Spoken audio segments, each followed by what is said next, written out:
welcome to Talking Comics issue 3. If you're wondering where we are in Stevenage at Limited Edition Comics, one of the best comic shops I've ever seen for sure. Probably the biggest range of comics I've ever seen as well. Fabulous. And I'm here with Richard Ems, the owner of the shop. Hiya.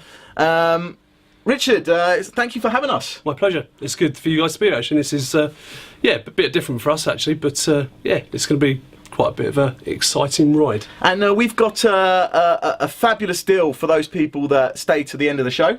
Absolutely, yeah. If you check out at the end of the show, we've got an offer on the Swamp Thing Volume 1 TPB, which will be on offer at a nice reduced price. So if you haven't read it before, now's the time to do so. So stay tuned, because if you want to find out how you can get a really good offer, then you're going to have to wait till the end. In the meanwhile, we've got the news. Absolutely, yeah. So let's start with Superman and the Wonder Woman news, which has come out, saying that the new 52 is going to have Superman and Wonder Woman have a relationship. Yeah, I think it's going to get the fanboys interested. The cover looks pretty good. Whether or not the story holds up to what we imagined. It was a bit kinky, wasn't it, with the rope? It was nice. Yeah, I think so. Yeah, the lasso round. She lassoed Superman, didn't she? Absolutely, but I think it's going to sell. I mean, DC are good for sensationalising storylines like that. So I mean, it's more believable than Lois, isn't it? I mean, let's be honest. I mean, let's just say Lois and Superman went for it. Yeah, he'd have to have a lot of restraint. I think he would, actually. Yeah, definitely. And yeah. I mean, you can't restrain, your boys. You know what I mean? No, you can't. And my feelings are that she'd have scrambled eggs.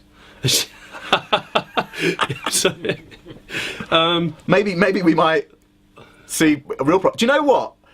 Mark Waid had it right. Invincible. He had a candle. Did you read that? No, I haven't. No. No, sorry, not Invincible. Irredeemable. Apologies. Yeah. Irredeemable. He had a candle in the storyline, and that's what allowed his Superman to,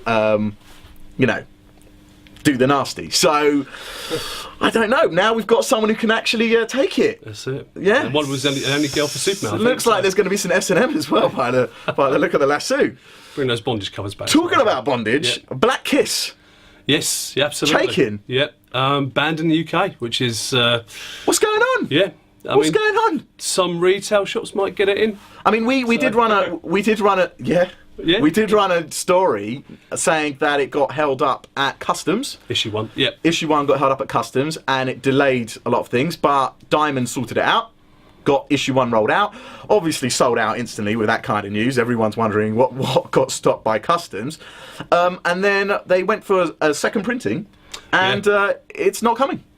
No. Well, did you get the email? We did, yeah, finally, and then we had a lot of phone calls from other concerned retailers. Obviously, they've got stand orders for these books, saying that they're trying to get hold of them, and Diamond UK not going to bring them into the country. So it's sad really that they're going to stop something that's a comic book when there's other stuff that comes through customs every day of the week, which is far more gratuitous and nasty. It's ridiculous. Yeah, absolutely. It's ridiculous.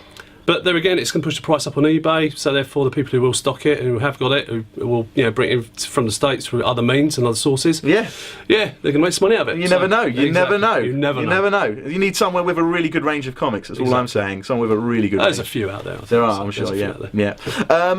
Let's move on. Invincible 100. I had Invincible on my mind when I was talking about Irredeemable before, so it's obviously on my mind. Invincible 100, someone's going. Someone's getting the, the chop.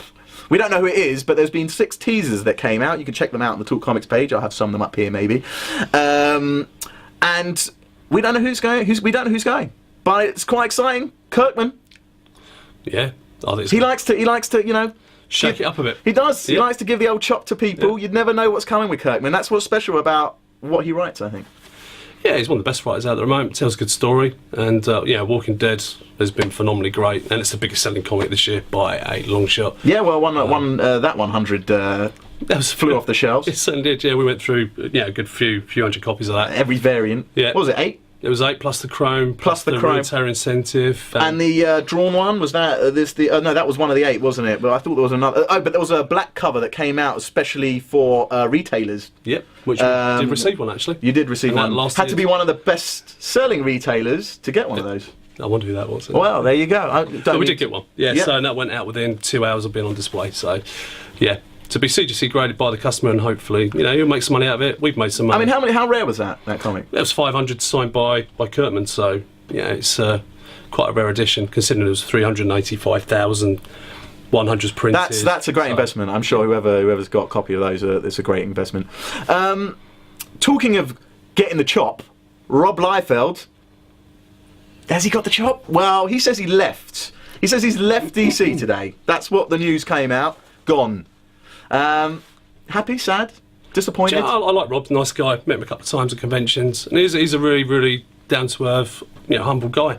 But I think talent is where he lacks on the artwork side. His writing's not the greatest. You're not a massive fan of his artwork? Not at all. No, I mean going back to the X-Force. Is it the pockets? It's the no feet, I suppose. It's been some ridiculous stuff drawn by Rob. But I mean, he's got his own style. Actually, I have to tell you that one of his complaints was that inkers were not getting the credit they deserve when people basically did the loosest amount of pencil drawings and then had to give it on to someone else, and he was complaining that other people weren't doing their jobs. Fair enough. Yeah, you passed the buck. Pot kettle black? Yeah, I think so. Yeah. But no, I said Rob's a lovely guy. Met him a couple of times. I teamed up with a guy, artist of his that he's using quite a bit now. Quite a few years ago. How does Deadpool sell though, I mean? Well, when Rob's not on it. Oh no, you didn't. Sucker tried to play me, but you never paid me, never. Oh no, you didn't. Payback is a coming, you will be running forever. Oh no, you didn't. Particularly well. No, it's a good book. I mean, the art is fantastic. They're going to do a relaunch super pretty soon. And that's actually having a change of creators at the moment. With the new Marvel now, we're going to see a change of creators for Deadpool. So again, if you want to find out further information, check out the Talk Comics website. Daredevil. Talking of Chop again. There seems to be a lot of misunderstanding here. Let me make clear something up for you guys if you're not too sure. Fox are running out of time to make a Daredevil movie. That is the case. And in fact, the Daredevil movie they had in place has actually fallen through. And there was a lot of rumours on the internet that characters like Galactus and Silver Surfer, who Fox own as part of the Fantastic Four, will be going back to Marvel with some kind of deal to give them an extension on the Daredevil. I have to say, as far as I'm concerned, and the information that I've seen online, that is not the case. Sadly, as I would love to see Silver Surfer go back to Marvel Studios, especially as I'm a big Silver Surfer fan. Yeah, exactly. And I don't think that they did Silver Surfer justice with his powers for his board, and don't even get me started on that. It was okay. It was possible. Yeah, well, I wasn't a big fan, but the bottom line is that one of the other biggest flops of all time, Daredevil, I would like to see it go back to Marvel Studios. Yeah, but that bombed. I mean, if you look at the numbers, that bombed big time, and I would really like to see what Marvel Studios could do with Daredevil. Yeah, I think they could make it a bit more darker, but there again, everything's going dark now. Batman has been dark. What did you think of that Batman? Nah, didn't like it. It was average. Didn't like Batman? No, I thought the Bruce Wayne bits were good, and then you've got... What was it? That Catwoman was great. What was it then? Bane was awful. Just a really, really badly... Were you upset that he wasn't more, true to the comic with the... No, just his voice. Just his voice made me just cringe. So. Yeah, there was that kind of first few minutes where you kind of struggled to tell that the voice belongs to the character. It was almost like there was a microphone on and someone else was chatting, wasn't there? Yeah, it was. There was a bit weird. Too loud. I personally got used to that after about 10-15 minutes. It wasn't such a big deal, but I could totally understand people being put off by that. The Batplane was the best bit. That was great. Or whatever it was, flying in the sky back this one. That was cracking. And then Catwoman, she was great. I think she really pulled it off. Yeah. I think there was a lot of naysayers out there, and I'm not going to lie. I had my reservations, and I think she pulled it off. It's brilliant. Yeah, really good. Yeah, kept me entertained. That was really about it. Yeah. LSCC. Tell us a little bit about what's going on. Yeah, London Super Comic Con. It's been announced now that the new London Super Comic Con is going to be on again next year. 100,000 square foot. Retailers need to book by September the 9th. If you have got an email from the organisers, it's September 9th to book your tables or your booths. And they wouldn't tell me anything about who's going to be there, but all they said was that it's going to be exciting, brilliant creators there for next year.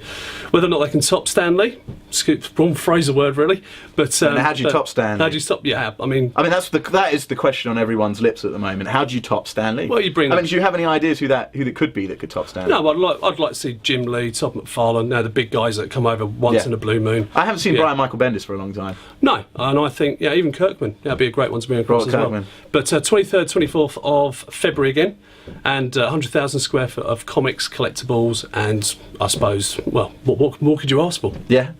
I have to say, actually, there was a rumour. I mean, I don't know if you heard this. There was a rumour about Robert Kirkman that he didn't have a passport. Very true. I think it's true. I've heard from Eric Stevenson saying that he does have a passport. Hey. So, Robert, get over here. There's no excuses. Exactly. We want to see you. Yeah, we do. Don't make up any rubbish. Okay. He does have that Image Con though, doesn't he? He does. Yeah. Does it happen at the same? I think it happens around February as well, does it? Not too sure. Actually, I haven't checked out the Image Con, but I think he should come across. I mean, he's got a big fan following here. There's Walking Dead does really well. British actor as a lead role as well. So what more could you ask for? So. One more movie to talk about actually. Judge Dredd. Yeah. And they're really pushing the comics, the adverts, actually. You know, they're making out... I see a lot of these adverts for Judge Dredd, and it's like, from one of the greatest comic book creations of all time, and it's got this whole kind of go back and read the comics. So... And I think that's where you start with Judge Dredd. I mean, there's such a nice, history with Judge Dredd, and, how he's gone through the sort of different time periods, and the actual characters he's come up against, and some of the best villains in the comic industry in 2000 AD. And I think now IDW have got the rights to do Judge Dredd, and maybe we'll see some of those villains in the American market, and maybe the British comic will start selling more in the States because of that. It's very strange to see IDW with the Judge Dredd product. I found it quite strange. Well, DC did it before, so if DC can do it, I think IDW have done a lot of things justice with Transformers is doing really well, Doctor Who's doing phenomenally well if you can get hold of it. And the crossover. Which version, the US or the UK? US version. I mean, even Star Trek Doctor Who's done phenomenally well. Yeah. We sell bundles of copies. Right. But no, IDW, thumbs up from me. I think they're doing a good job on all their books, and they are selling. So fabulous. Yeah. And the new movies actually had 2 new clips that you can go and check out the Talk Comics website. So that they looked really quite exciting, especially the slow-mo drug. I was quite impressed by that, so check it out. We have a great deal for you, and that deal is going to be... Swamp Thing Volume 1 for £7.50p, which is the dollar price is $15, or $14.99, so it'll be $half. And I tell you what, we'll include free shipping. How's that? So free shipping, you can't go wrong. £7.50 sent to your place for free. There we go. Don't get better. So type the code. And let me tell you, it's not thin. You're getting 7 bang issues? for your buck. Yeah. 7 issues. What does that work out? It's like £1.05 an issue or something. But we want people to read it, enjoy it, and absorb Fabulous. what's going on with the whole dark DC world at the moment.